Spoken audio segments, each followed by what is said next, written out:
listening to your brain on air. The program will begin shortly. Enjoy. Slušate svoj mozak uživo. Program će uskoro početi. Uživajte.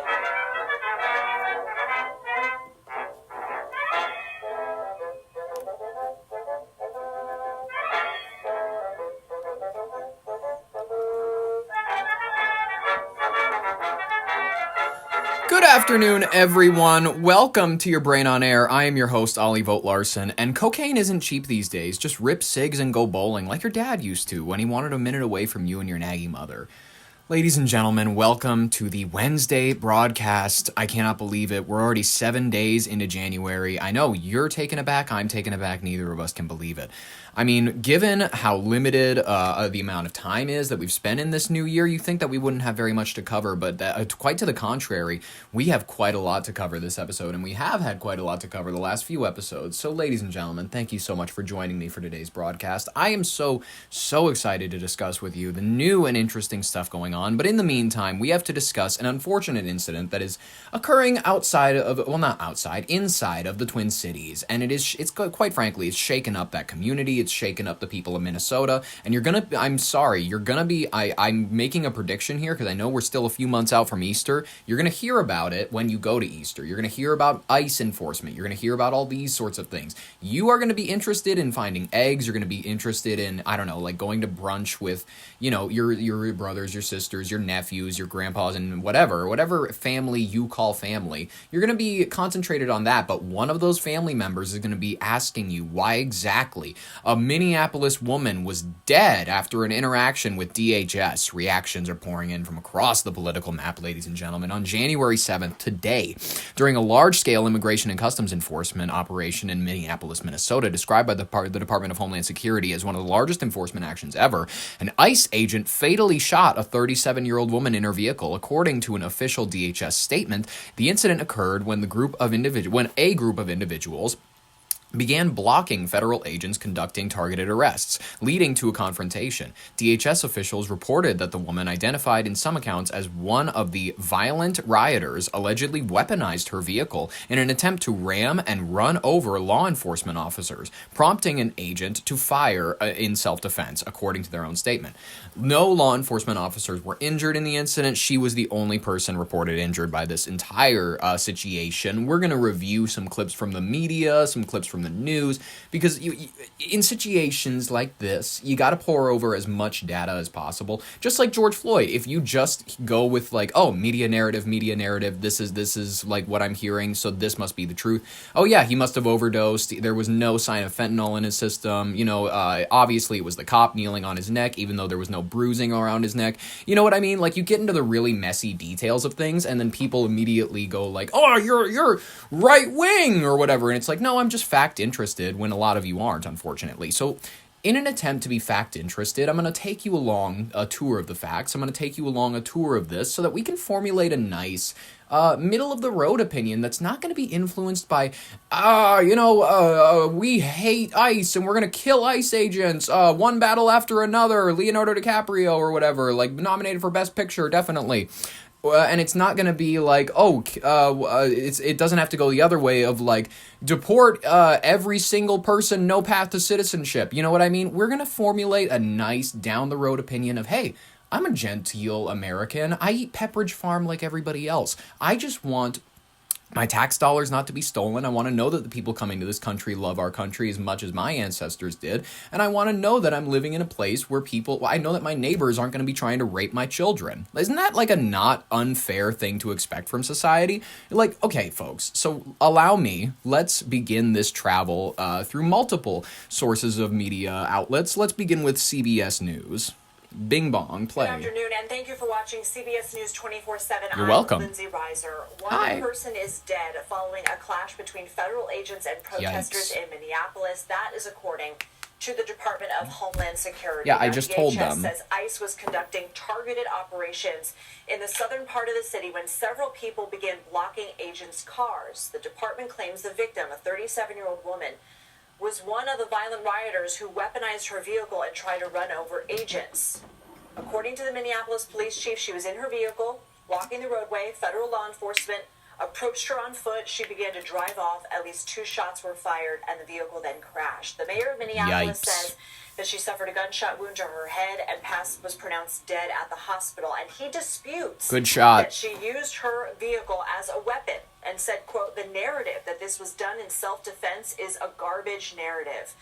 Yeah, but looking at the video right over here, you can see her SUV like attempting to swift into these people. It's not like a cry of like, oh, this is ridiculous. She obviously didn't do anything. I would call that weaponizing a vehicle based on what I'm seeing personally. Also said, ICE, get the bleep out of Minneapolis. Yes, I love this part. DHS Assistant Secretary for Public Affairs says the ICE agent, fearing for his life, shot and killed the alleged perpetrator.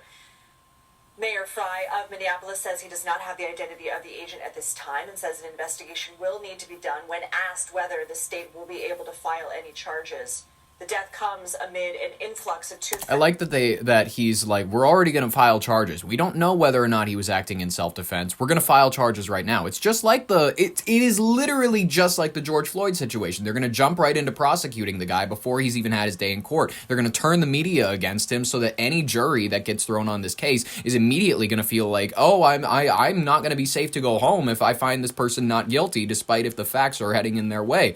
I'm worried personally. If you're in Minneapolis, I mean, dodge jury duty, because you could be one of these people. 1,000 law enforcement members into the Twin Cities metro area. The city's mayor is calling, as I mentioned, for those agents to leave and saying that they are trying to... This is the cutest thing. He was like, get the fuck out of our city. Get the fuck out. And I'm like, oh my God. We'll watch his silly words in a minute. ...solve a problem they created themselves and causing chaos and distrust. CBS News correspondent Chanel Call is following this for us. Chanel, there is a plethora of video on social media, of course. We as a news organization are going through that and seeing what we can verify. Indeed you we are. don't know exactly which videos Mayor Fry saw, which leads him to say that this was not self-defense. In all honesty, that's exactly why it took me so long to actually get this video up and get it, like, record this episode, because I was poring over the information. I don't want to get this. I don't want to come across in the first, because, guys, this is like if George Floyd, the day that he died, I had to create an episode. I have to know exactly what I'm talking about. I wouldn't have immediately went ahead and said, yep, Derek Chauvin's guilty. I mean, maybe I would have, because admittedly, back in 2020, I was way farther left, way farther left than I am personally now. I was in high school, you know what I mean? I was learning the ropes of what this world actually means. You know, I didn't actually have a meaningful job at the time, you know what I mean? It really influences a person's opinion when they actually get out in the world and, you know, do things as opposed to just kind of reading articles and whatnot. But that's exactly what took me so damn long to get this video recorded, is because I was watching so many goddamn videos. I want to make sure that I'm not putting out a bullshit take. I'm not feeding you guys bullshit. I genuinely, from what I have observed, from what I've seen so far right now, this woman did attempt to weaponize her vehicle, and I, looking at it from like a federal agent's perspective, totally understand why you would suppress the danger. You would end the situation. Not saying that maybe it was the right call, but based on every video that I'm seeing, it doesn't seem like he had any that many other calls to make. But what can you tell us about the videos you're seeing?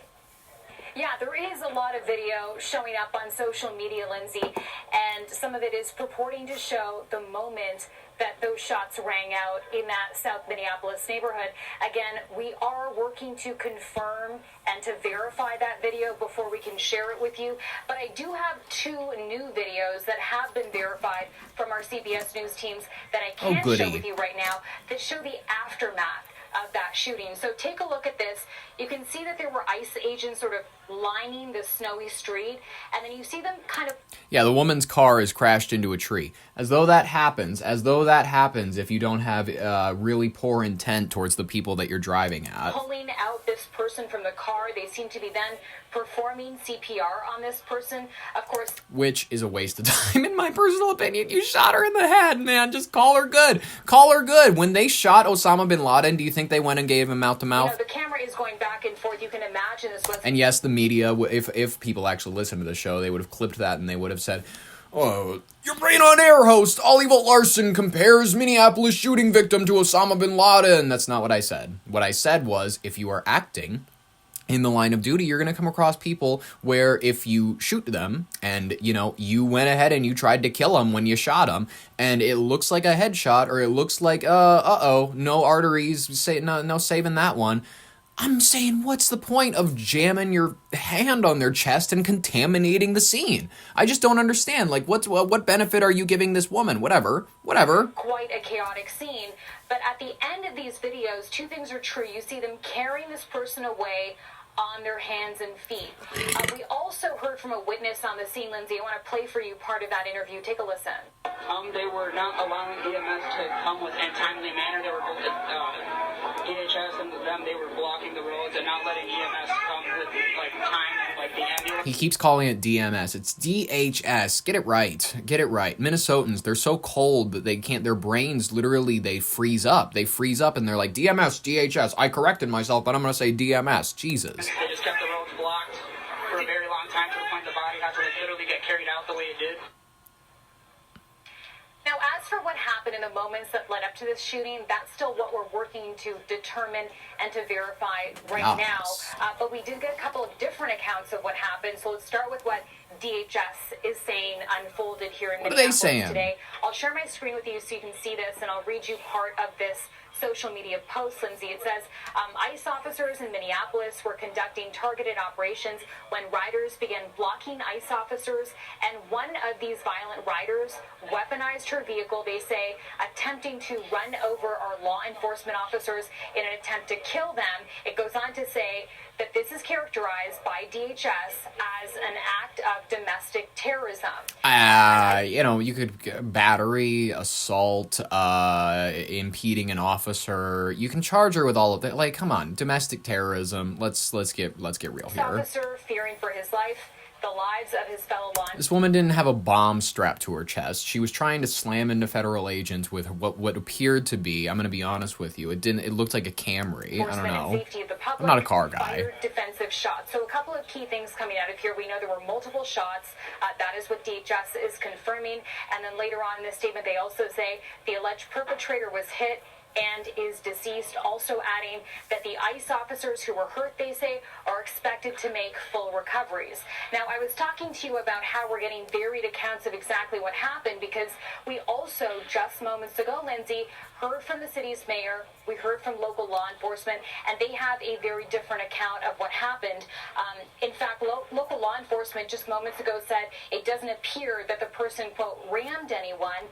The mayor, Lindsay, even calling the narrative that this was done in self-defense, quote, a garbage narrative. And also, we're learning a little bit more about the woman. As I mentioned, she's 37. The garbage narrative. Senator Smith says that she's an American citizen.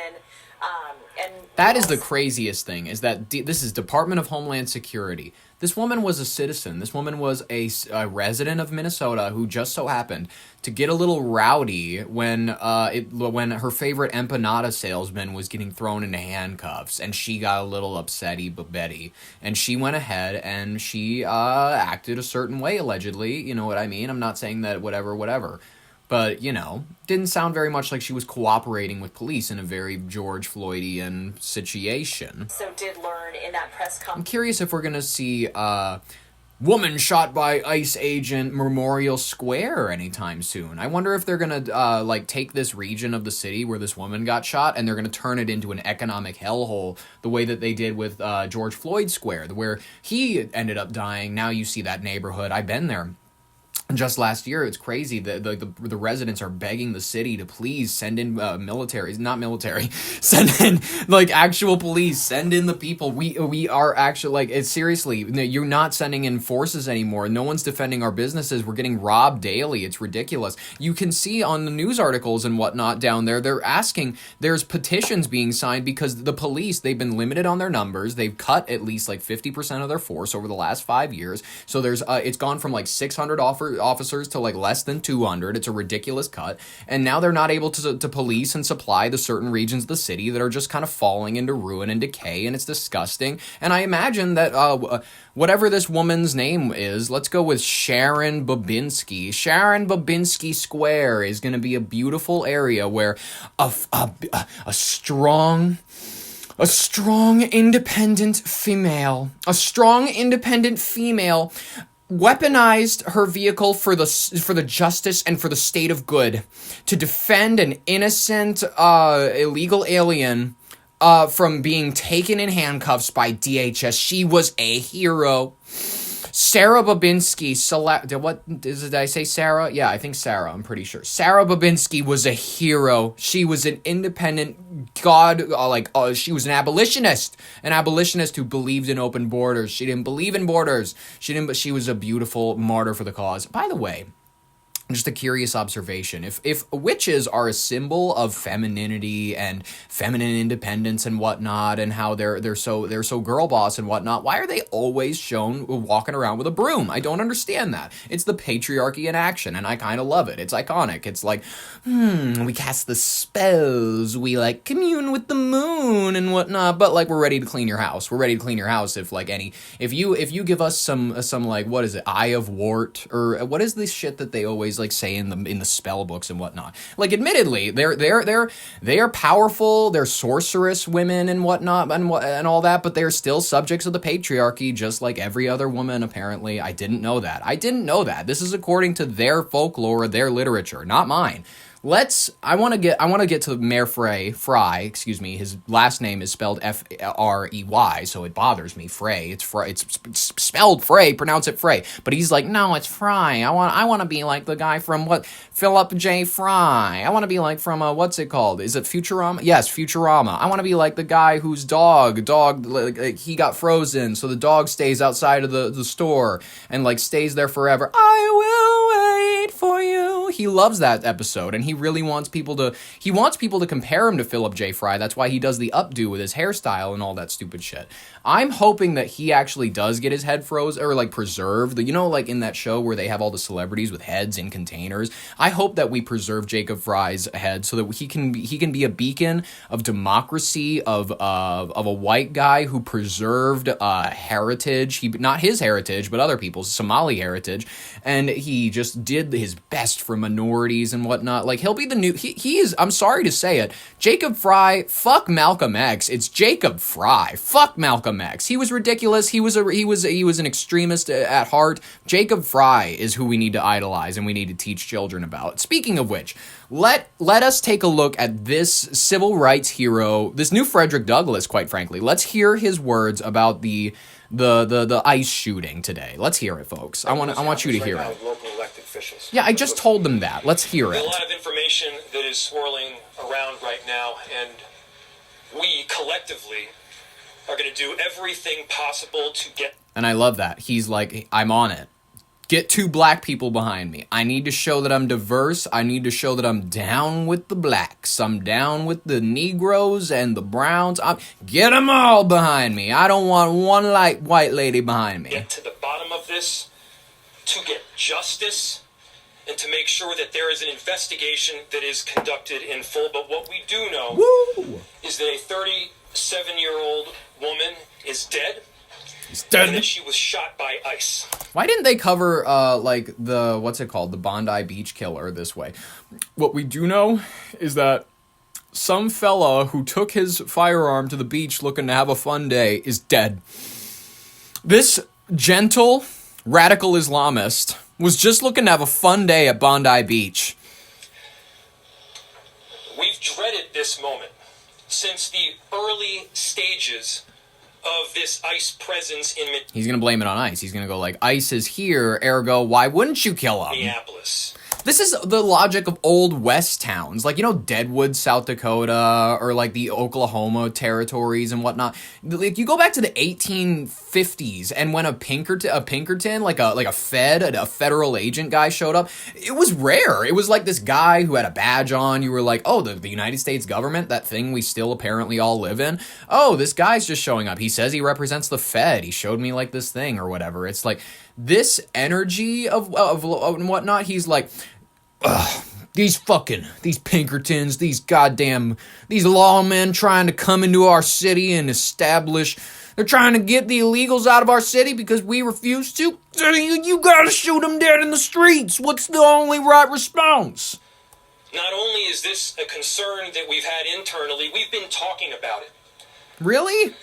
They are not. Yeah, you've been calling it. You've been calling it from day one that no matter what, if ICE inevitably, because they're a law enforcement agent, law enforcement agencies that occasionally have to kill people in the heat of action, you were going to immediately, in the instant that this happened, you laid the groundwork. This is what you're going to reference. You laid the groundwork to immediately, no matter what the person did to warrant said bullets, no matter what the situation was that you are covering, it was instantly ICE's fault because they had the guilt of presence. They had the guilt of just being here. And if they weren't here, then nobody would be getting rowdy. It's like it's the argument for black crime. It's like if we just gave them all the shit they deserved after slavery, there wouldn't be any black crime. Well, that's not exactly accurate because they've been the main recipients of federal programs ever since then, and they don't seem to be benefiting from it. Their communities don't seem to be in any higher standing since we started doing all of this stuff. As a matter of fact, the fatherlessness rate only continues to go up. The single motherhood rate only continues to go up. All this kind of bullshit. Like, you know what I mean? Just continue to throw shit at people with federal programs. Don't look at the success rate. Don't look at the success rate. It doesn't matter. What matters is you feel better because you're just funding shit. You're just funding things without thinking about it.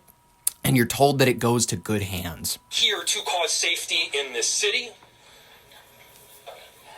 What they are doing is not to provide safety in America. Yeah. What they are doing is causing chaos and distrust. Like there was any less chaos in Minneapolis during your entire tenure. We've had 2 congressmen shot while I was visiting the city last year. I'm just going to let you know. It was beautiful. The city itself was a beautiful sight and whatnot. I enjoyed the No Kings protests. They were cool to look at and whatnot. I wasn't joining them. They don't want me there. But, I was looking and whatnot. But, as though ICE being here conducting their time is encouraging people to be any more violent on the streets than they were beforehand. They're ripping families apart. Mm-hmm. They're sowing chaos. Well, how long have those families had to correct their visa information? How many years has that mother been here? On our streets, and in this case, quite literally killing people. Yep. So they are already trying to spin this as an action of self-defense. I love it. What do you mean already trying to spin it? You admitted you don't have all the facts. And I'm saying this. I don't have all the facts. I'm not telling you that I know for sure that this was this. These people are. Jacob Fry is telling you that what he knows. He's like, I know that this was an act of this woman. She was an innocent victim or whatever. And then the DHS is telling you we're for sure that this was an act of self-defense. I'm telling you that from the evidence that I've seen, I'm kind of leaning with the self-defense angle, but he's not going with any evidence or anything. He's just saying, well, they're going ahead and saying self-defense. He's not showing you any counter evidence. Unless, of course, he's going to get to the counter evidence, in which case I would like to open the floor to Jacob Fry. Having seen the video of myself, I want to tell everybody directly, that is bullshit. Which video? This was an agent recklessly using power that resulted in somebody dying. Getting killed. As soon as it happened and we learned of the incident, we had several priorities. The first, of course, spin the media narrative, was to get the victim to the hospital and to get care as soon as possible. The victim. Get the victim. Look at that. The language they use. You already know of the narrative that they're trying to sell you. To the family, I'm so deeply sorry. I'm so sorry. There's nothing I can say. Your daughter was a dumb shit who drove herself into a situation she chose to be in and got herself a bullet in the head for it. Sorry. Right now, that's going to make you or your relatives or the friends of the victim feel any better. Mm-hmm. There were, I believe, 2 Minneapolis police officers that responded and were in the ambulance on the way to the hospital. The second was to get ICE off of the scene. ICE. There were dozens, if not hundreds, of ICE and federal officers that were there at the time. I love that he does that. Only causing more chaos.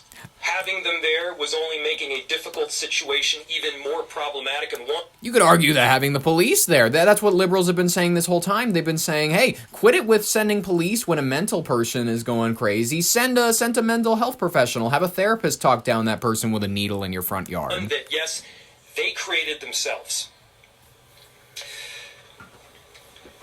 There's little I can say, again, that'll make this situation better, but I do have a message for our community. Let's hear it. For our city. Go. And I have a message for ICE. Let's hear it. To ICE, get the fuck out of Minneapolis. We do not want you here. Your stated reason for being in this city. By the way, Hilton, that one in Minneapolis that got that was denying ICE agents the ability to stay there, people who work for DHS, they are now no longer a part of the Hilton industry. They have been cut from the ties. All of the Hilton stuff is being stripped from their brand and whatnot. So, maybe politics has nothing to do with who you rent a room to. Maybe that's what you should be going with if you don't want to lose your contract. City is to create some kind of safety, and you are doing exactly the opposite. People are being hurt. Families are being ripped apart.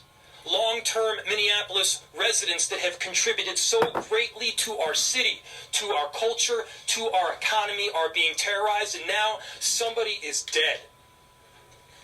That's on you. And it's also on you to leave.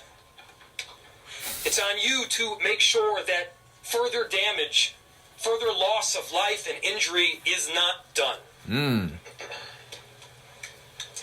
We're going to be working towards justice as quickly as we possibly can right now, and justice is what we've all got to get. Sure. Next, a message to our community. Our community. I love you. I'm here for you. Look, we all know that. I love when liberals, they make out with their audience. They're like, I love you. You are so important. Kamala Harris did this a lot on the campaign trail. You are so important. I love you. I love Chen Z. Chen Z, she said it like it was a waiter at her favorite Chinese place. I love Chen Z. Chen Z's one of my favorite guys. It's like, all right, relax. I know that you love my generation. Cool. That the agenda of this Trump administration is to create chaos. Let us respond right now with our best versions of self. This is a moment where all of us in Minneapolis and beyond, we can rise to the occasion. You can rise up. You can rise like that steady erection of yours, my fellow Democratic liberals. Let's rise to the occasion with some Blue Chew. Let's rise to the occasion. Let's rise. Like, knock it off with this Trojan ad, you fucking skank. You political skank. Who we are. We can show them the kind of courage, bravery, love, and compassion. Minneapolis, and it makes America. That's the love and compassion I felt from you at the gay parade, Jacob Fry. I saw you in that cute little tube top. We are better than a bunch of ICE agents being deployed to cities around the country. I love the moral grandstanding. One of my favorite things about left-leaningism is it's as bad as Christians. It's like, I'm just so much better than you. I'm just like so much better than you. And ripping apart families and communities. We're better than that. We're better than that. And so we are going to meet that hate with love. Love. We are going to meet that despair with hope. We're gonna meet the aggression with love, and you know what that's called? That's called rape. We're gonna rape these ICE agents. That's right, ladies and gentlemen. Mayor Jacob Fry is calling for you to do your civic duty. Get out in the streets of Minneapolis and like, if you see an ICE agent, you run at them, you tackle them, and you start stripping their fucking pants. And because you're going to rape them. You're going to rape them like you're their creepy uncle. I swear to God.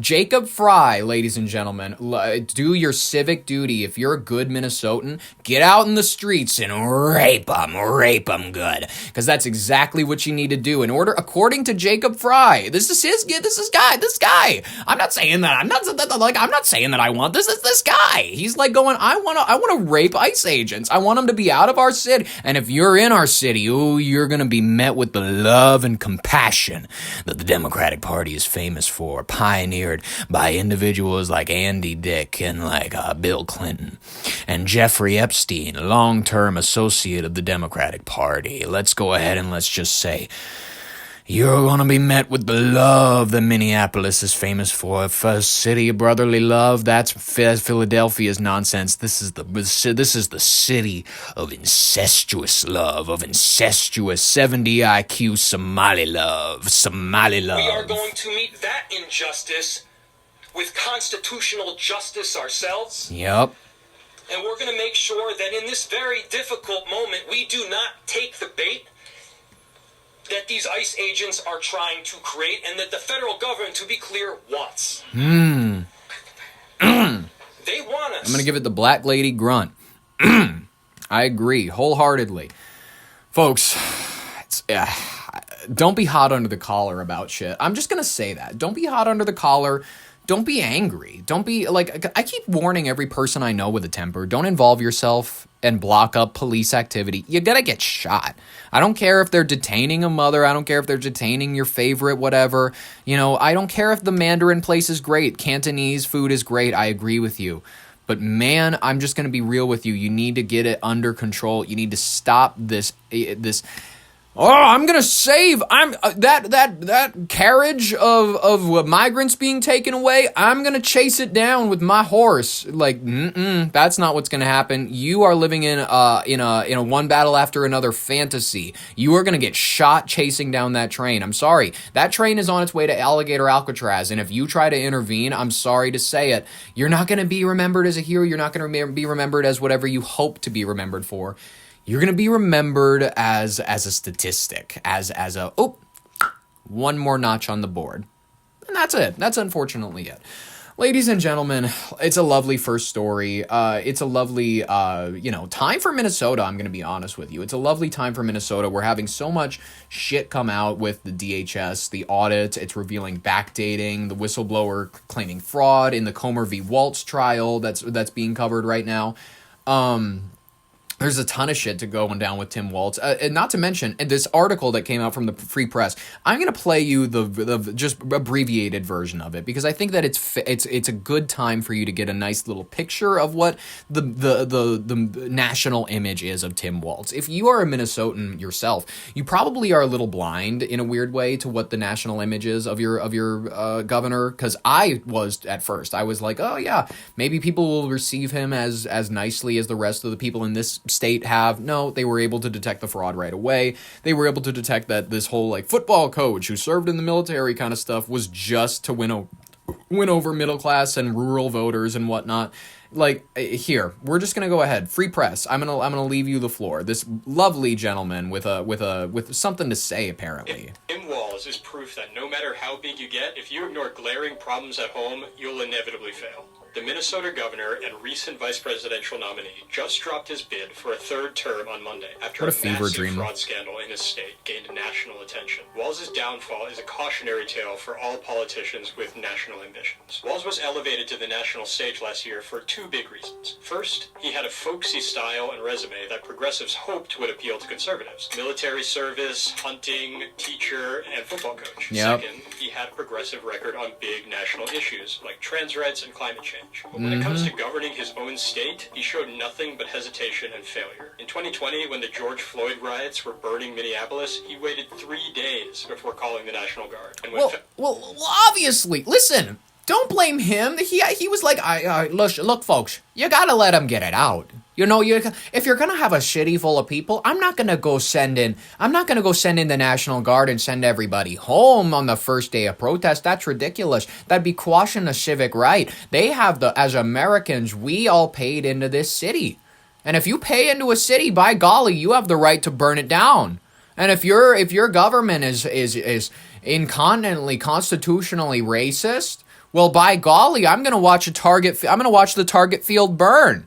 So why not? I understand entirely why he delayed the federal guard and all that. I totally understand that because you want to let the population get it out of their system. You don't want to send them all home when they're still angry. You don't want to blue balls your entire population. Then you have a population that's just going to get angry, and you're going to eventually.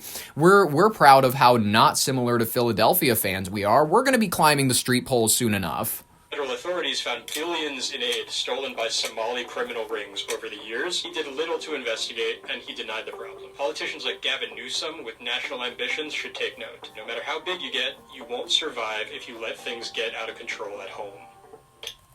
Thank you, the Free Press, you Israel shill. We really appreciate the time. I want to cover our next story because I was going to read an ad. It's for, whatever. I don't even remember. But there's more pressing matters. For example, if you're a fan of the CBS Evening News, you may be familiar with the fact that they have recently turned over a new leaf. And by turned over a new leaf, I mean they went ahead and ran out of the contract on their previous host. So they went ahead and they picked out one of the most plain Joe faces you've ever seen in your life. And I say Joe because, like, a plain Joe, plain Jane, you know how that's a phrase? A plain Joe is like an average Joe. He's like just a guy. He's just a guy. You look at him and you're like, I think I understand everything there is about you just by seeing you. Tony Dokoupil? I've heard people pronounce it Tony Dokoupil, whatever. I don't know. On January 5th, Tony Dokoupil, he previously was a co-host on the CBS Mornings. He made his official weekday debut as the new anchor of CBS Evening News. He replaced Norah O'Donnell. The broadcast, it was marked, though, by several on-air mishaps. If you were not yourself watching, it was expecting... at one point, he was expecting to move to a story about former vice presidential nominee Tim Walz, but then encountered a mismatched graphic and script, where they pulled up images of Mark Kelly. He went ahead and acknowledged the error on live broadcasting. He said, "First day, big problems here." Before he continued with additional issues, including a geographical error referring to Minnesota as the Great Lakes state. Which, I mean, if you don't know how wrong that is, then you're not from the region. It's the land of 10,000 lakes, the Great Lakes state. That's not even close. That's Michigan's terminology. That's their phraseology. We only have one. Lake Superior, and it's the coldest and the weirdest of them. And we really milk it, like everybody that really pretended to care when the sinking of that one ship. What was the sinking of the one ship? Sinking of the Edmund Fitzgerald. I remember, yes, it turned, 50 years ago today, how it was a couple months ago, actually. November 10th, 1975, took 29 crew members down with it, the SS Edmund Fitzgerald. Everybody from here pretended to care about that, like, for some reason. I remember when that went live on, like, TikTok, and everybody from Minnesota, apparently, they pretended to know what the Edmund Fitzgerald was. Nobody actually does, because barely anybody. They've gone to Duluth, but they took a picture with a lighthouse, and they didn't actually learn anything about the history. I didn't even learn about the history. I didn't know. And by the way, the only reason that everybody knew about that Edmund Fitzgerald is because that TikTok song went live where it was, it's like an old sea shanty. That's the only reason that any of you fake fuckers knew about that ship. Don't pretend like you had any knowledge of history before it. Knock it off. It was just because of a TikTok trend. These stumbles, I'm going to play them for you live actually right now. We have a New York Post article that we're just going to refer to. So let's just let them play. All right, to other news, as you just heard from Jill, to other news now, to Governor Walz. No, we're going to do Mark Kelly. First day, big problems here. It was a rough start for CBS Evening News' new anchor, Tony Dokoupil, during his first... And by the way, this is like the default skin on Fallout. You know how you start Fallout and it's like the guy at the start where your baby is like they kill your wife and they steal your baby after you get unfrozen in the chamber pods or whatever. That is like this guy. He is like the default skin in every video game. He has the most man face I've ever seen in my life. Basic side part, white with like brown eyes. White with brown eyes. It's always white with brown eyes because then it shows that you're a little of something, but maybe not too colored to where you're nerve-wracking. Official weekday broadcast on Monday, January 5th. The usually charming newsman was visibly flustered. Usually charming? Oh, I mean, let's be honest here. He's usually just, like, very full of gravitas when he talks. He's like, going into tonight's story. When he was hit with apparent teleprompter issues, he admitted on air, first day, big problems. grounds. In the awkward clip, which was removed from CBS's YouTube channel, but not before ex-users grabbed it, Dokoupil seemingly argues with the studio producer over which story to go with, which leads to a few seconds of dead air. Are we going to Kelly here, or are we going to go to Jonah Kaplan? We're doing Mark Kelly. In another...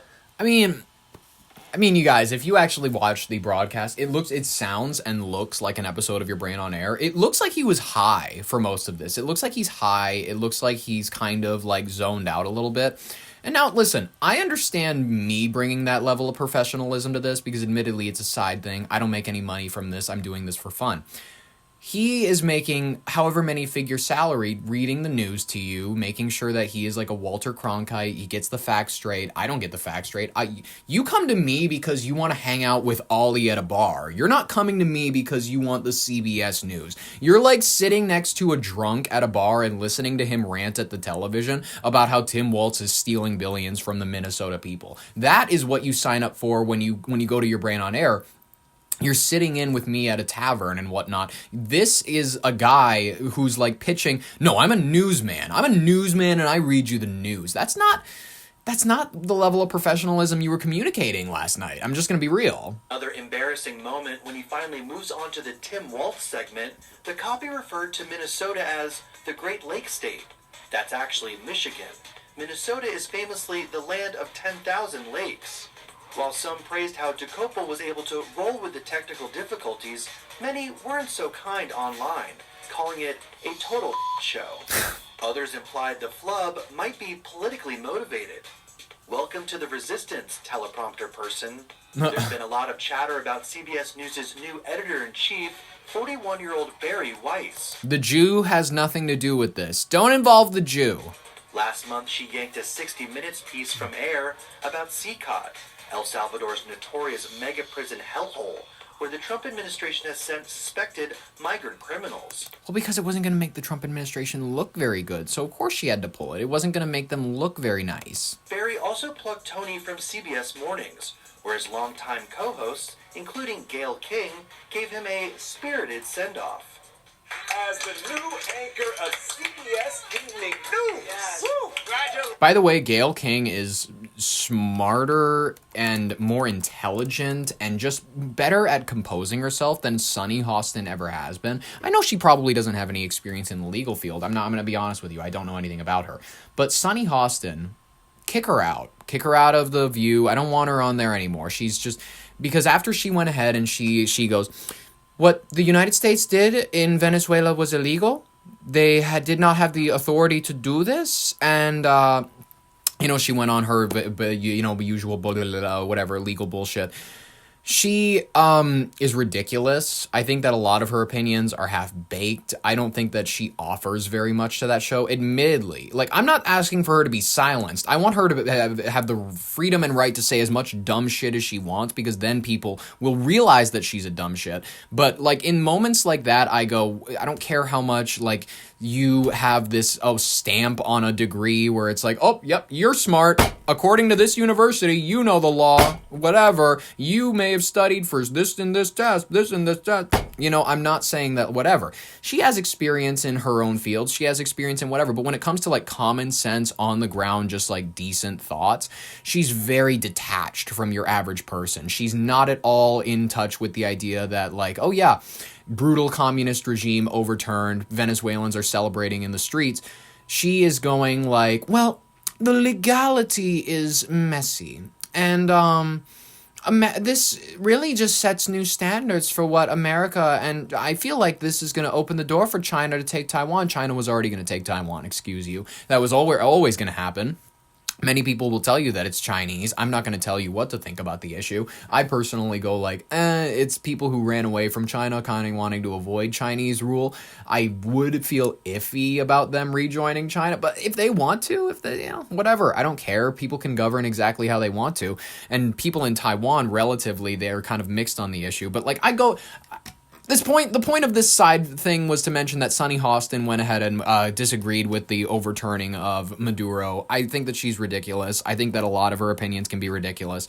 I actually think Joy Behar is more of an intellectual, more of a dissident on like where the American people are. She'll call people who wear MAGA hats like, you might as well replace it with the swastika. She has those moments where she says things that are a little out of pocket, but like admittedly, she's more on the ball with what the average American is thinking than Sunny Hostin ever has been. Thank you. I am not joking when I say this is the best job I've ever had in journalism, and if things didn't change around until next year. No, Gail, I would never change. Next year. I would never change this. As for Tony Dokoupil, he's not afraid to stir controversy and get messy in the Instagram comments. A few days before his flub-heavy debut, he told CBS's social media followers that he'll focus on perspectives of everyday Americans. Yes. Or we put too much weight in the analysis of academic. Okay, actually, I want to go ahead and I just want to ditch the article. Forget it. You guys get it. It's silly. He did this, he fucked up his very first, his very first broadcast, which was really the time to make an impression on everybody. He fucked it up. You guys get the point. But I want to go ahead and I want to actually play his promise to the American people that, like, CBS is no longer going to be an institution of corporate interest. Here, let's go ahead. I'm just going to replay this clip for you. This new year also marks a new chapter for CBS Evening News. Starting Monday night at 5:30, you will be seeing Tony Dokoupil in the anchor chair. He has a message for you, the viewers. Here we go. A lot has changed since the first person sat in this chair, but for me, the biggest difference is people do not trust us like they used to. I wonder why. And it's not just us, it's all of You're saying that ricing is illegal. legacy. And I get it. I get it because I've been hearing about it from just about everybody for more than 20 years as I've traveled America on this assignment or that. My mom's neighbors in West Virginia, my own neighbors in New York City.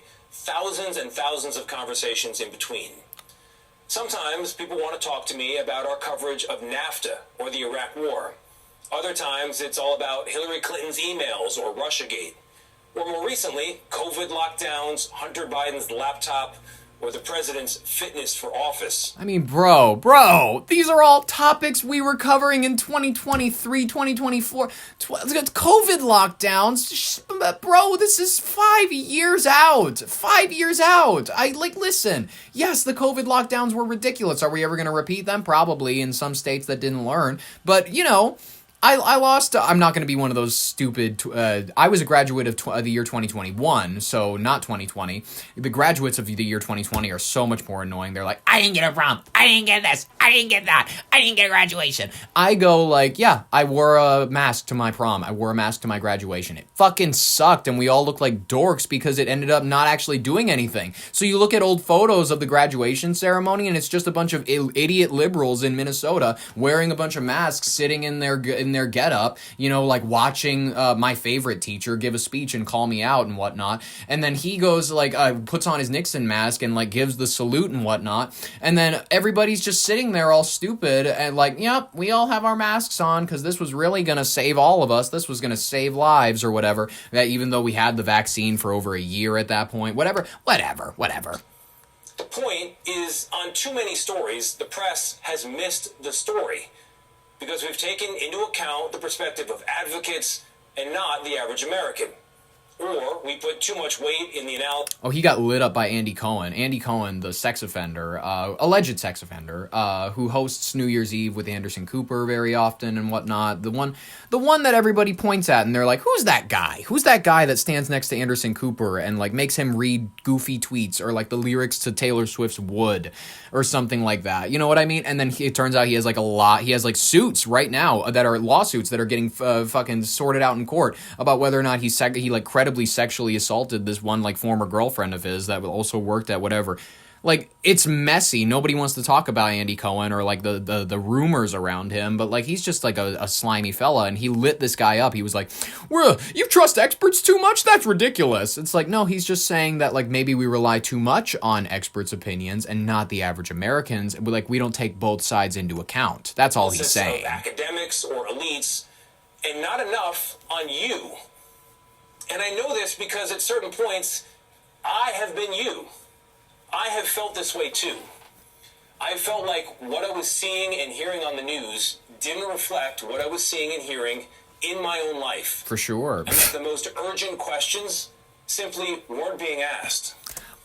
Like, where is that goddamn Chardonnay we ordered an hour ago? You know that this guy, this newsman, living in wherever he lives, you know what I mean, probably one of the 10 richest counties in America, like showing up to his job every day at CBS News going like, I have been you. I've been the average American. I've been the average guy who's asked, why is my butler showing up with his shirt untucked? Why is my fucking maid getting a little more mouthy in her Ecuadorian dialect? I'm considering getting somebody else who's a little less talky under their breath. You know what I mean? Like this guy, he's going like, I understand you. I feel you. I've been you, the average American. Going like, why is my private jet a little less roomy than it was last time? That's the average American. So here's my promise to you. Let's Today hear it. And every time you see me in this chair. I love it. You come first. Not advertisers, not politicians, not corporate interests. And yes, That does include the corporate owners of CBS. that I'm going against you. I know you signed my checks. Yeah, like, do you see this performative? This is a script he's been rehearsing the last week. Do you understand that none of this is legit? Like, obviously you do. You're not an idiot. Why am I spelling this out for you? You get it. I report for you, which means I tell you what I know, when I know it, and how I know it. How when I know get it. it wrong, I'll tell you that too. And when I get it wrong. It also means I'm going to talk to everybody and hold everyone in public life to the very same standard. Then interview me. After all, I became a journalist to talk to people. Me! I love talking to people about what works in this country, what doesn't, and not only what should change, but the good ideas that should never change. Talk to me. I think telling the truth is one of them. I'm Tony Dokoupil, the anchor of the CBS Evening News. I'm Tony Dokoupil. Hold me to it. Hold you to it. I will, Tony Dokoupil. Love you, sweetie. You're the most handsome gentleman to come out of the news in a while. I mean, Walter Cronkite, he was a snack. I miss him so much. I wasn't alive. What the fuck am I even talking about? Dumbass Gen Z, or shut up. You weren't even alive. Don't say you miss Walter Cronkite, you stupid piece of shit. Learn your own generation. Talk in your own speak, all right? Listen, I'm self-aware here, ladies and gentlemen. As a matter of fact, I'm so self-aware that I'm just going to wrap this section up. The incident occurred amid the ongoing controversy surrounding Dokoupil's appointment by the new CBS News editor-in-chief, Barry Weiss, the Big J, whose leadership has faced backlash for perceived shifts in editorial direction. Like, Gaza? Those children? They looked malnourished, like before I checked. Critics are already attributing the debut's issues in part to the inexperience under the new regime. I love this article. New regime. While Dokoupil's prior high-profile moments included a scrutinized 2023 interview with author Ta-Nehisi Coates. I'm fucking retarded. And it already drawn internal and external attention. The debut has also fueled broader discussions about changes at CBS News in the early 2026 season. Folks, it's going to get worse from here on out. I promise you. Speaking of worse from here on out, I want to cover the rapid fire section of today's headlines. Let's just go through, you know how this section goes. There's a lot of shit in this world that you need to know about to keep your media diet healthy. I can't dedicate a segment to, I talk sometimes for 20 minutes. I can't talk for 20 minutes about all 10 of these things, but I picked them out for you because I thought they're still rather important, but we're just not going to talk about them rather in depth. I've this glass on my fucking desk. It's empty, thank God, but this is the second time that I've spilled it, that I've toppled it over with my big-ass hands. All right, let's just cover this. U.S. has seized a Russian-flagged oil tanker in the Atlantic after a 2-week pursuit amid Venezuelan sanctions enforcement, marking a major escalation in Washington's crackdown on illicit oil shipments tied to Venezuela and Russia. Yeah, I mean, don't be sending it if you don't want us to take it. He's going to continue to go like, we're going to keep it. We're going to keep that oil tanker. That'll be our favorite. We're probably going to fuel a lot of our ships with that. We're going to feed our men. It's actually, we're going to keep it no matter what. It's beautiful. Thank you. The Corporation for Public Broadcasting has voted to dissolve itself after federal funding was eliminated and political attacks intensified. A historic change at PBS, NPR, and local public media. they're all going to have to rely on certain levels of their own funding. You know what I mean? It's not like Big Bird is dead. It's not like any of this has actually happened from 100%. They're just going to have to rely on different sources of funding. Qatar accuses Israel of political blackmail for blocking reopening of the Rafah crossing amid ongoing humanitarian aid struggles in Gaza and continued conflict dynamics. Fun. I don't have enough time for Qatar. I'm just not gonna, whatever. The U.S. has pledged also binding security guarantees to Ukraine for the first time, including commitments to defend Kyiv if Russia renews aggression, agreed at a European summit. God damn it, that's the third time I've spilled this glass. There's nothing in it, but I just keep reaching to scroll down so that I can keep reading these headlines, but I'm just gonna set it off to the side. At least 34 people were killed during widespread protests in Iran as unrest continues, with thousands of arrests and calls for political change amid the economic crisis. There's new dietary guidance, just an FYI, under RFK's leadership. It's pushing whole milk and discouraging processed foods. It's effectively re-articulating the entire food pyramid. I mean, fun, interesting, look into it if you're really that curious about changing up your diet. Most of you are Americans, though, so I assume not. I assume that Costco will continue to be the majority of it. Aldrich Ames, the most damaging CIA traitor in the agency's history, has died in prison at the age of 84. If you don't know that story, it's a pretty fun one. Maybe they'll make a movie about it. I don't know that they have yet. Houston leaders have also voted on a controversial $30 million stormwater spending as bodies are recovered from the Buffalo Bayou in the city's first major 2026 criminal cases. Very, very fun. Houston also apartment neighbor recounts events before Texas A&M students' fatal high-rise fall, a developing local public safety and investigation story. Don't stand on the balconies or out the windows of high-rise buildings, and you can probably avoid becoming a story like this that I will mention. Wall Street stocks also rally on AI optimism after NVIDIA CES reveal, with major indexes closing sharply higher and memory storage stocks surging as markets embrace AI tech demand. California also, this is the final headline, is marking 1 year since the deadly Eaton and Palisades fires with a gubernatorial proclamation and flags at half-staff a remembrance of the lives lost and the communities affected. Real sad, folks. It's real sad, but I don't think that there's anything else that we were planning to cover the rest of today. Oh shit, ladies and gentlemen. Just like Stranger Things fans, I seemingly can't get away. Folks, Conformitygate. Stranger Things fans are continuing down a mental rabbit hole.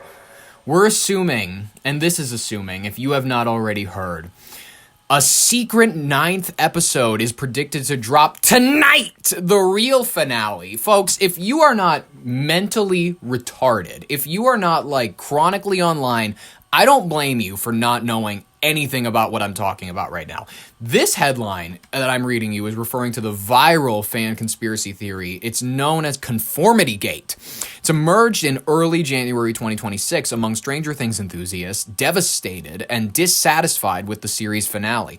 The theory posits that the 8th episode of Season 5, released as part of the show's conclusion in late 2025, literally on New Year's Eve, was not the true ending of the show, but rather a fake or illusionary epilogue imposed by the villain Vecna, forcing characters into a state of unnatural conformity that contradicts the show's themes of rebellion and breaking cycles. Fans supporting Conformitygate compiled various clues from the season, including alleged plot holes, symbolic Easter eggs, Morse code interpretations, and external elements like cast member Joe Keery's song lyrics to argue that the secret 9th episode, the real finale, would be surprise dropped by Netflix on January 7th, 2026. This has been interpreted by various communities on TikTok, Reddit, X, all over the place. Multiple reliable entertainment outlets and Netflix itself have confirmed that no such secret episode exists. Stranger Things Season 5 officially consisted of 8 episodes, released in phases ending with the finale in New Year's Eve. It was like Volume 3. It was like a 2-hour finale where, if you haven't seen it already, spoiler alert! Everything goes pretty decently. They defeat Vecna. Joe Keery goes off. He's little league champion and whatnot. Hopper somehow gets his job back despite killing hundreds of I'm guessing hundreds because of the fucking gun action I saw, like of federal agents and whatnot. Everything just feels too cheery. Like he pulled. Remember, also Gray apparently was a sign of Vecna's corruption. If you watch at the end, Gaten Matarazzo, Dustin, he pulls off his thing and it's a gray shirt that he's wearing that says the club, the Hellfire Club. People are taking all of these little symbols and they're compiling them all together. Reports from all these sources are saying that, guys, there's too many signs. We have to acknowledge that there could be something there. Let's look at E! News, let's look at Variety, Forbes, USA, Today. All of these things are debunking the theory, noting that creators Matt and Ross Duffer have spoken definitively about the series wrapping up with 8 episodes. But let's hear from what these things have to say. Fans, there will be no more trips to the Upside Down. Sorry, Stranger Things fans. I hate media speak. It's one of my least favorite things to come out of E! News or Bravo or whatever. You remember when it was always and coming up tonight, keeping up, or the real world on tonight, on whatever. Massive online theory dubbed Conformitygate, gaining continuous traction that season 5 of the hit Netflix show did not actually come to an end with episode 8, and that instead there would be a surprise episode released January 7th, the streaming company has finally set the record straight. As of the morning of January 7th, the bios for all official Stranger Things social media accounts reads in all caps, quote, "All episodes of Stranger Things are now playing." So, despite the so-called clues many fans have been posting about a supposed extra episode, Stranger Things, as we know it, is indeed concluded. But have you not been hearing the TikTokers? Have you not been hearing Miss Mojo? Let's hear Miss Mojo. Hold on to your D20s, because the Conformitygate rabbit hole just hit, and the evidence that we've been Vecna'd is now overwhelming. Is it? If the finale's ending felt a bit suspicious to you, congratulations, you're spotting the glitches in Henry Creel's simulation. The cracks in the Matrix are everywhere. Steve coaches baseball, despite his sport being basketball. I do remember Why? that. Because Vecna only knows him through his use of a baseball bat. Eerie extras in the graduation sequence wear glasses and are situated in the Henry Creel pose. They're claiming that the Henry Creel pose is just this faggy little pose where you clup your hands together and then you put them at the base of your crotch. That's pretty much what everybody is saying is the Henry Creel pose. To me, that's just how everybody sat at graduation, because they were hiding their yarts or their illicit substances they stole from their parents that they were about to pop. And Will remembers Melvault's as a diner with milkshakes, not a general store. We like biking to Melvault's for malted milkshakes. A 50s memory of Henry's, not the reality of the 80s. Even the background props are snitching. D&D books rearranged to spell X a lie. And the radio dial changes color. A specific sign of tampering explicitly warned about both in the show and its marketing. That's wrong. It should be yellow. But the theory truly hinges on one specific date. January 7th. Why? In the very first D&D scene, Will rolls a 7, sacrificing himself to save the party. The roll. It was a 7. It was a 7. I love the first season. It got me. Fans are convinced this wasn't just... Can't tell you how nostalgic the first 3 seasons of this show make me. I was largely grown up by the time that the 4th and 5th seasons came out, and I watched them both because I wanted to continue and I wanted to finish out the show. But seasons 1 through 3 of them are just iconic for a lot of Gen Z people. It's really good writing. It's really solid. I mean, you can tell that they didn't have this all planned from the start. It's so obvious. It's so blatant. It's so... Don't even pretend with us that, we knew Vecna was going to be a thing from the start. He was barely involved until, seasons 3 when you teased him a tiny bit by Billy, the sexy guy that everybody... Oh, it was so sad when Billy died. Billy! Oh my god, my mother cried when Billy died, but it was so sad. It was when he died, this character and whatnot, when he was having his visions, he would hear the Vecna chime, when the clock is about to start chiming, he would hear that in his delusions or whatever, and this is season... If you would have never seen the show, you have no idea what I'm talking about. But he would hear it particularly in some of his delusions. That's the only time I can really think of them teasing Vecna, but otherwise, you cannot look at any other signs in the show and see that it's immediately building up. I mean, maybe you can say the Mind Flayer, maybe you can see all of this. Vecna was never a thing. And then, I'm sorry, this whole show immediately went off the rails when you had Eddie Munson introduced as a character.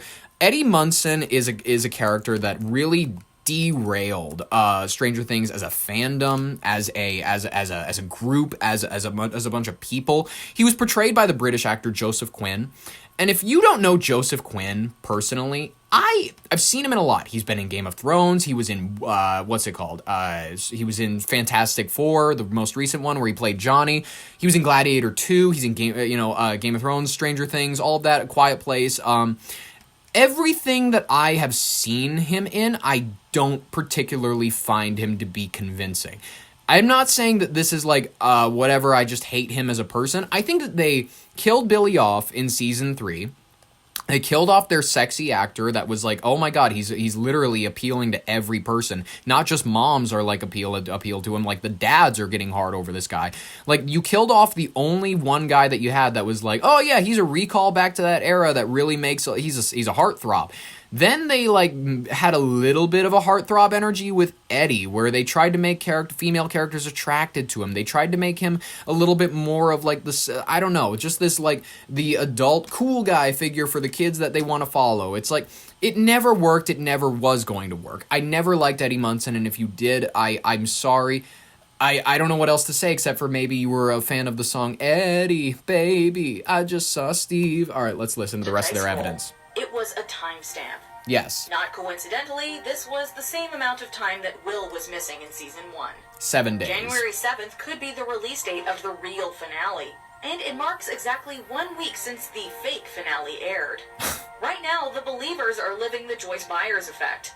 We have been Joyce in season 1, staring at a fake ending for a week and screaming that it's a lie, while the rest of the world tells us we're crazy. Crazy! Maybe I'm out of my mind! But with official merch teasing Volume 3 is Lost and hidden Vecna Lives messages, we know we aren't crazy.